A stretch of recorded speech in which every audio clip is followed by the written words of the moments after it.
कुर्सी पर बैठ के अगर आप 1 मिनट के लिए दोनों टांगों के साथ ये वाली एक्सरसाइज करेंगे तो जो आपके टांगों में दर्द है, जो चलने से आप थक जल्दी जाते हैं, वो थकेंगे नहीं, ज्यादा लंबा आप चल सकेंगे।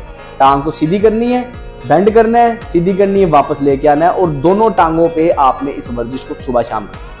1 मिनट के लिए सुबह शाम अगर आप इस तरह अपने पाँव को मूव करेंगे तो इससे आपके टांगों के अंदर सोजिश कम होगी। और अगर आपका ब्लड शुगर लेवल कंट्रोल नहीं रहता, खाने पीने के बावजूद, कंट्रोल के बावजूद, इस वर्जिश से आपका ब्लड शुगर रेगुलेशन बेहतरी की तरफ आएगी। आपने क्या करना है, एड़ी उठानी है, जमीन पर रखनी है, पंजा उठाना है। 1-1 मिनट सुबह शाम इस वर्जिश को आपने लाजमी करना है।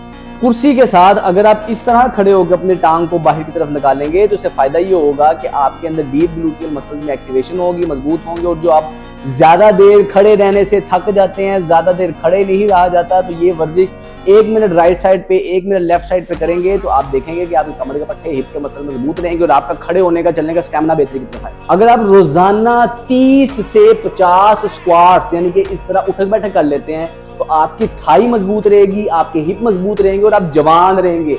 ये एंटी एजिंग एक्सरसाइज है। घुटने खराब है, कमर खराब है, अगर आप नीचे नहीं कर सकते तो आप चेयर पे भी कर सकते हैं। इस तरह चेयर पे उठक बैठक करें, 30 से 50 आपने डेली करें।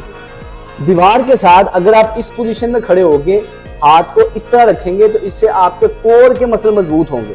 और अगर आपके कोर के मसल मजबूत हैं तो फायदा ये होगा कि कभी भी आपको चुक वगैरह नहीं पड़ेगी, कमर में दर्द नहीं होगी, चलने फिरने का स्टेमिना बेहतर रहेगा। ज्यादा देर बैठने से, खड़े रहने से अगर आप थक जाते हैं, ये वाला मसला नहीं होगा। बस मेक श्योर ये करना, करते वक्त आपके पेट के मसल टाइट रहने चाहिए। थोड़े से पाँव पीछे रख के आप खड़े होंगे, बहुत ही आसान वर्जिश है।